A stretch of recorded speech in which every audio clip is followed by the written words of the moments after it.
Dharmabad OP तथा मधुबन थाना अंतर्गत 9 जनवरी को घटित गोलीबारी, बमबाजी और आगजनी की घटना में 7 गिरफ्तार, कुल 14 की हो चुकी अब तक गिरफ्तारी, 9 एफआईआर।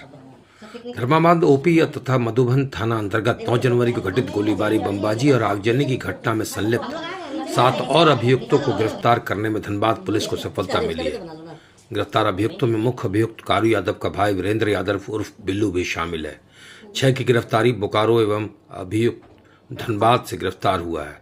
इनके पास से एक देसी पिस्टल, 5 जिंदा गोली, एक सुतली बम और 3 मोबाइल भी बरामद किया गया है। इस संदर्भ में ग्रामीण एसपी कपिल चौधरी ने प्रेस कॉन्फ्रेंस में बताया कि अब तक कुल 14 गिरफ्तारियां हो चुकी है।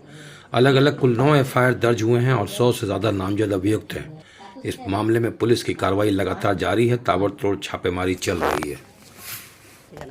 घटना हुई और उसके बाद जो पत्थरबाजी की घटना पुलिस के ऊपर की गई थी, उस संबंध में पुलिस के द्वारा जो वरीय पुलिस अधीक्षक महोदय के नेतृत्व में जो टीम का गठन किया गया था, विभिन्न थाना क्षेत्र के अंतर्गत ये टीमें जाकर छापामारी कर रही थी।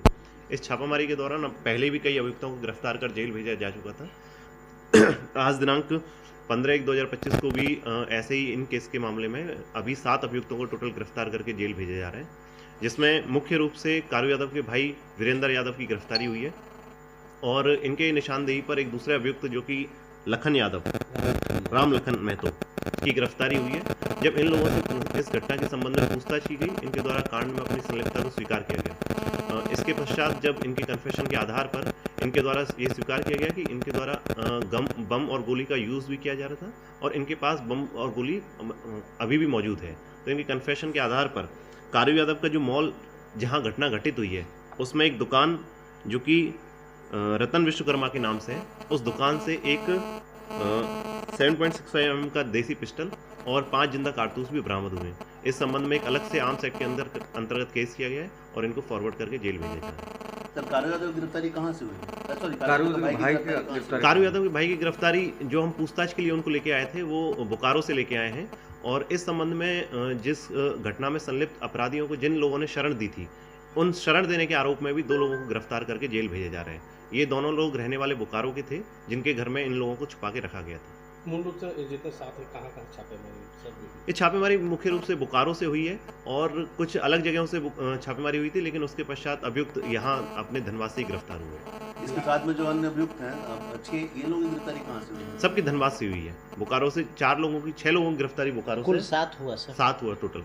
सभी लोग संलिप्त थे उस घटना में? हाँ, सब लोग संलिप्त है। गिरफ्तार लोगों की संख्या कितनी होगी? 14 लोग अभी तक गिरफ्तार हो चुके। मुख्य अभियुक्त अब तक फरार है? मुख्य अभियुक्त अभी तक फरार है, लेकिन बहुत ही जल्द उसकी गिरफ्तारी भी की जाएगी। बिहार में भी कोई सफलता मिला है क्या? जो टीम गई है, टीम जा रही है, लगातार छापेमारी हो रही है, इस संबंध में हमें सफलता मिल रही है और बहुत ही जल्द जो मुख्य अभियुक्त इनके इस घटना में शामिल रहे उनकी गिरफ्तारी की जाएगी।